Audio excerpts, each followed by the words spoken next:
M. Godson, je voudrais qu'on analyse la charge philosophique et l'introspection identitaire voulue par Ibrahim Traoré durant son allocution à Yadga, le président Traoré qui cite une confidence qu'on lui a faite: le noir est maudit. Ils ne pourront jamais comprendre ce que vous voulez faire. Alors, bien qu'il rejette l'idée d'une fatalité divine, il dénonce un comportement autodestructeur. Et en tant qu'analyste, homme de connaissance, métaphysicien, s'agit-il, selon vous, d'un aveu d'impuissance face aux mentalités ou d'une thérapie de choc par la parole pour briser un tabou postcolonial? M. Godson. Bien, je pense que la question est corsée. Je profite à l'instar donc de notre cher aîné pour également remercier tous ceux qui nous suivent et les féliciter également pour leurs apports et puis pour le combat que nous menons tous ensemble. Ce que je regrette souvent, la plupart du temps, c'est que ces genres de discours que nous avons, qui sont des discours historiques, ne deviennent pas systématiquement des discours à mettre dans les universités, dans les écoles, dans les lycées.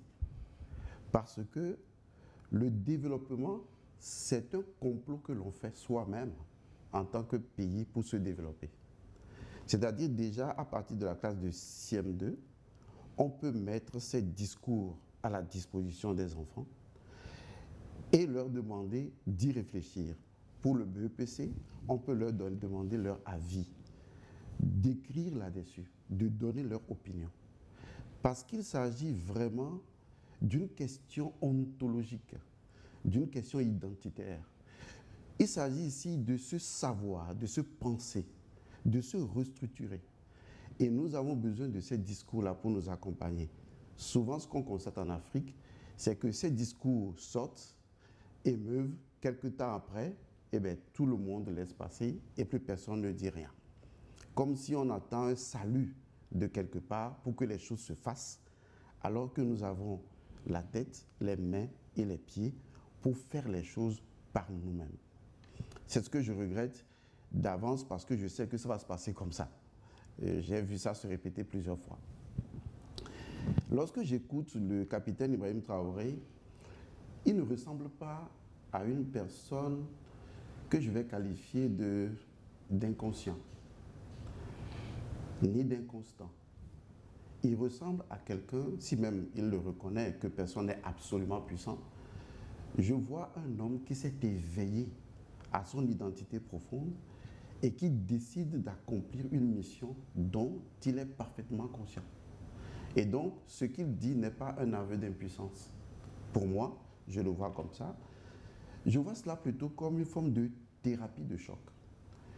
Et un ensemble d'enseignements sortent de ce qu'il a dit. En fait, il nous explique, premièrement, pourquoi tous les présidents africains, presque, sont muselés. Comment est-ce qu'ils sont incapables de répondre à l'assaut patriotique et panafricaniste? Comment ces présidents sont manipulés, sont contrôlés? Il nous révèle, derrière le fauteuil présidentiel, des enjeux sensibles pour dire, les gens là viennent voir, pas moi Ibrahim Traoré, mais voir tous les présidents africains noirs. Voilà ce qu'ils disent de vous, voilà ce qu'ils chantent, voilà ce qu'ils racontent. Il révèle cela pour que les gens soient informés des enjeux géopolitiques, des enjeux stratégiques, des enjeux d'intérêt qui sont là et qui commencent toujours forcément par cette identité de l'homme noir qui est minimisé, décrié, diabolisé, humilié. Il révèle également un autre élément, un élément encore plus poignant. Et ça, j'ai eu froid dans le dos. Il démontre que ces personnes vont vous utiliser comme un outil et une arme contre moi. Pas contre le moi Ibrahim Traoré, mais contre le moi symbolique, représentant tous ceux qui sont éveillés et décident de leur souveraineté, de leur autonomie et de leur dignité en tant que peuple. Il annonce que c'est vous qu'ils vont utiliser pour pouvoir m'assassiner, par exemple, comme ils l'ont fait avec Thomas Sankara. Et vous risquez de ne rien dire, vous risquez d'être là, de ne pas répondre. Et c'est en cela qu'il dit, c'est une question qu'il a posée, il n'a pas fait une affirmation. Est-ce que l'homme noir est-il maudit? Cela veut dire qu'en fait, il nous trace toute la stratégie. Il nous montre comment est-ce que demain, si cela échoue, ça ne dépendra pas de lui. Lui, il est engagé, il est constant. Mais il demande aux autres, surveillez-vous. Parce que c'est ce qu'ils viennent dire envers moi, c'est ce qu'ils viennent dire chez moi, qu'ils ne vous comprendront jamais. Ensuite, il va au sein de la population, il monte les médias, monte des groupuscules contre le pouvoir afin de le déstabiliser. En fait, il a clarifié toute la stratégie background qui est mise en place pour déstabiliser tout peuple qui veut conquérir sa dignité, sa souveraineté, qui veut se retrouver. Pour moi, l'homme noir, il n'est pas maudit. C'est beaucoup plus complexe que ça. Et ça remonte vraiment, vraiment très loin. C'est comme l'image qu'on nous a présentée pour dire l'Afrique est pauvre. L'Afrique n'est pas pauvre, l'Afrique est appauvrie. Ce sont des programmes, ce sont des systèmes, ce sont des paradigmes qui sont mis en place pour nous flouer, pour nous démontrer que nous ne valons absolument rien. Et ça, j'aimerais vraiment apporter un message qui va bouleverser tout le monde, qui constitue la pierre angulaire de tout l'enjeu qui se joue autour de l'homme noir. Et quand je vais en parler, je pense que chaque téléspectateur de New World TV va être abasourdi, éplapourdi, étonné. Et pour la première fois, on va comprendre pourquoi on parle de l'homme noir qui est associé souvent à la malédiction. Mais pour ne pas monopoliser la parole, permettez-moi de faire juste un petit résumé. Dans la tradition africaine, ancestrale et égyptienne, vous savez, l'Égypte est une vieille civilisation. On a la civilisation romaine, la civilisation occidentale, la civilisation gréco-romaine. Vous les additionnez, le temps passé, ça n'atteint pas la civilisation égyptienne. Parce que déjà à partir du Sphinx, dont historiquement, scientifiquement, on a fait la démonstration de son âge, qui est à plus de 10 000 ans d'âge. Ça veut dire que si on ajoute les 2 000 ans que nous avons passés actuellement, nous sommes déjà à près de 12 000 ans, 13 000 ans d'âge de civilisation. Donc nous n'avons de leçons à recevoir de personne, pas d'une civilisation qui est née juste il y a quelques siècles.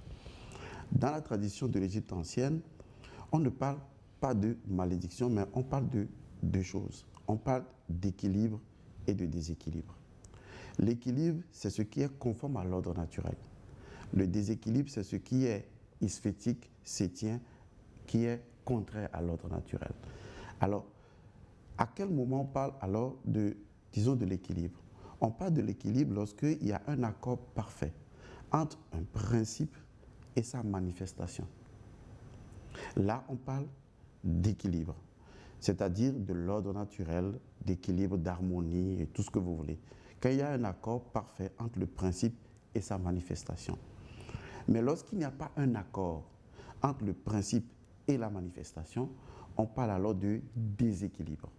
Et donc, une suite de déséquilibres peut devenir une maldiction.